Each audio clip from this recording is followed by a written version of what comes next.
Number 11، مسجد سے تعلق مضبوط کریں۔ نماز باجماعت کی پابندی شروع کریں۔ مسجد کا ماحول دل کو نرم کرتا ہے۔ جو شخص ابھی سے مسجد کا عادی ہوگا وہ رمضان میں تراویح اور اعتکاف سے لطف اٹھائے گا۔ نمبر 12، بچوں کو صدقہ سکھائیں۔ اپنے بچوں کو رمضان کی اہمیت سمجھائیں، انہیں صدقہ دینے، روزہ رکھنے اور قرآن پڑھنے کی ترغیب دیں۔ رمضان صرف آپ کے لیے نہیں، پوری نسل کی تربیت کا موقع ہے۔ نمبر 13، قیلولہ کا اہتمام۔ رمضان میں راتیں عبادت کی ہوتی ہیں، اور اگر جسم تھکا ہوا ہوگا تو قیام اللیل اور تراویح بوجھ محسوس ہوں گے۔ اسی لیے نبی کریم صلی اللہ علیہ وآلہ وسلم کی سنت ہے کہ دوپہر میں مختصر آرام کیا جائے۔ ابھی سے قیلولہ کی عادت ڈالیں، چاہے 20 سے 30 منٹ ہی کیوں نہ ہو۔ یہ آرام سستی نہیں بلکہ حکمت ہے۔ نمبر 14، نیند کی اوقات میں کمی۔ ہماری سب سے بڑی کمزوری آرام طلبی ہے۔ رمضان میں سحری کے لیے بھی اٹھنا ہے، تہجد بھی پڑھنی ہے، تراویح بھی ادا کرنی ہے۔ اگر ہم ابھی سے اپنی نیند کے اوقات میں تھوڑی سی کمی کر دیں اور خود کو جلدی سونے اور جلدی جاگنے کا عادی بنا لیں تو رمضان میں یہ سب آسان ہو جائے گا۔ نمبر 15، گزشتہ روزوں کی قضا۔ اگر پچھلے رمضان کے روزے کسی عذر کی وجہ سے باقی ہیں تو سب سے پہلے انہیں ادا کریں۔ رمضان قرض کے ساتھ نہیں بلکہ پاکیزہ احساس کے ساتھ شروع ہونا چاہیے۔ جب آپ اپنی ذمہ داری پوری کر لیتے ہیں تو دل میں سکون پیدا ہوتا ہے۔ نمبر 16، روزوں کے مسائل سے واقفیت۔ اکثر لوگ جذبے کے ساتھ روزہ رکھتے ہیں لیکن بنیادی مسائل نہیں جانتے۔ کن چیزوں سے روزہ ٹوٹتا ہے، کن باتوں سے ثواب کم ہوتا ہے، کن حالات میں قضا لازم ہوتی ہے، یہ سب سیکھنا ضروری ہے۔ علم کے بغیر عبادت کبھی مکمل نہیں ہوتی۔ نمبر 17، سگریٹ نوشی سے احتراز۔ اگر کوئی شخص سگریٹ نوشی یا کسی اور بری عادت میں مبتلا ہے تو رمضان بہترین موقع ہے اسے چھوڑنے کا، لیکن کامیابی اسی کی ہوتی ہے جو پہلے سے تیاری کرے۔ آہستہ آہستہ کمی شروع کریں، نیت مضبوط کریں اور اللہ سے مدد مانگیں۔ جب آپ اپنی خواہشات پر قابو پا لیتے ہیں تو یہی اصل تقویٰ ہے۔ رمضان ہمیں نفس پر فتح سکھاتا ہے۔ نمبر 18، رمضان کے لیے ذہن سازی۔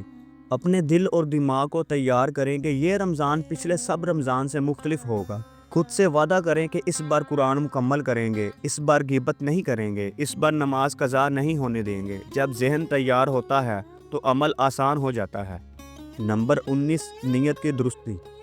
ہر عمل کی جان نیت ہے۔ اگر روزہ دکھاوے کے لیے ہے، اگر تراویح تعریف کے لیے ہے تو اس کا اجر کم ہو جاتا ہے۔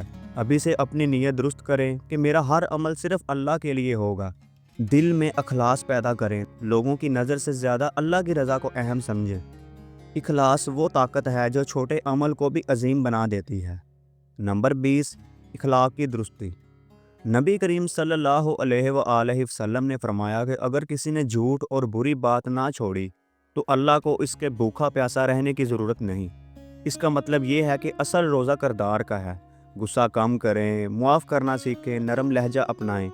اگر ہم نے اپنے اخلاق درست نہ کیے تو رمضان کا اصل مقصد فوت ہو جائے گا۔ نمبر 21، دعاؤں کی کثرت۔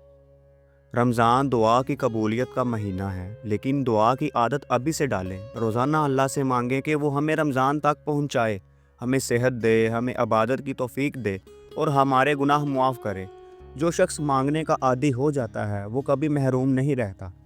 نمبر 22، دوستوں کو نیکی کی دعوت۔ اگر آپ واقعی رمضان کی قدر کرنا چاہتے ہیں تو دوسروں کو بھی اس کی تیاری کی دعوت دیں۔ ایک پیغام، ایک نصیحت، ایک شیئر شاید کسی کی زندگی بدل دے۔ یاد رکھیں، جو نیکی کی طرف بلاتا ہے اسے بھی اتنا ہی اجر ملتا ہے جتنا عمل کرنے والے کو ملتا ہے۔ نمبر 23، توبہ میں جلدی۔ ہم سب گناہ گار ہیں لیکن بہترین وہ ہے جو توبہ کر لے۔ رمضان سے پہلے سچی اور دل سے توبہ کریں۔ رات کے کسی حصے میں بیٹھ کر اپنے گناہوں کو یاد کریں، آنسو بہائیں اور اللہ سے معافی مانگیں۔ جب دل صاف ہو جاتا ہے تو عبادت میں لذت پیدا ہو جاتی ہے۔ نمبر 24، دل کو اللہ کے لیے فارغ کرنا۔ سب سے اہم تیاری دل کی تیاری ہے۔ دل میں اگر دنیا کی بے جا محبت، حسد، کینہ اور غرور بھرا ہوگا تو رمضان کا نور اس میں نہیں اترے گا۔ اپنے دل کو صاف کریں، لوگوں کو معاف کریں، دنیا کی فکر کم کریں اور اللہ کی محبت کو جگہ دیں۔ جب دل اللہ کے لیے خالی ہوگا تب بھی رمضان اسی میں بسے گا۔ تو دوستو اب فیصلہ آپ کا ہے۔ رمضان دروازے پر کھڑا ہے اور سوال یہ نہیں کہ رمضان آئے گا یا نہیں، سوال یہ ہے کہ کیا ہم تیار ہوں گے یا نہیں۔ کتنے رمضان ہم نے دیکھے، کتنے گزر گئے، کتنے ایسے تھے جن میں ہم نے ارادہ کیا تھا کہ اس بار بدل جائیں گے، لیکن رمضان آیا، چند دن گزرے اور ہم پھر وہی کے وہی رہ گئے۔ یاد رکھیں، رمضان صرف بھوکا رہنے کا نام نہیں، یہ دل کو زندہ کرنے کا مہینہ ہے، یہ گناہوں کو دفن کرنے کا مہینہ ہے، یہ اپنے رب سے دوبارہ جڑنے کا مہینہ ہے۔ شاید یہ ہماری زندگی کا آخری رمضان ہو، شاید اگلے سال ہم اس دنیا میں نہ ہوں، شاید یہ وہ مہینہ ہو جس میں ہماری تقدیر بدل جائے۔ تو آج ابھی اسی لمحے فیصلہ کریں، ہم اس رمضان کو عام نہیں ہونے دیں گے، ہم تیاری کریں گے، ہم اپنے دل کو صاف کریں گے، ہم اپنی نیت درست کریں گے، ہم اپنے وقت کی حفاظت کریں گے اور ہم اس رمضان کو اپنی زندگی کا بہترین رمضان بنائیں گے۔ اللہ تعالیٰ سے دعا کریں، یا اللہ ہمیں رمضان تک سلامتی کے ساتھ پہنچا، ہمیں اس کی قدر کرنے کی توفیق دے، ہماری عبادات قبول فرما، ہمارے گناہ معاف فرما اور ہمیں ایسا رمضان نصیب فرما جو ہماری زندگی بدل دے۔ آمین یا رب العالمین۔ تو ناظرین، یہ تھی آج کی ویڈیو۔ اگر آپ کو ہماری یہ ویڈیو پسند آئی اور اس طرح کی مزید ویڈیوز دیکھنا چاہتے ہیں تو ہمارے اس چینل کو سبسکرائب کریں۔ شکریہ۔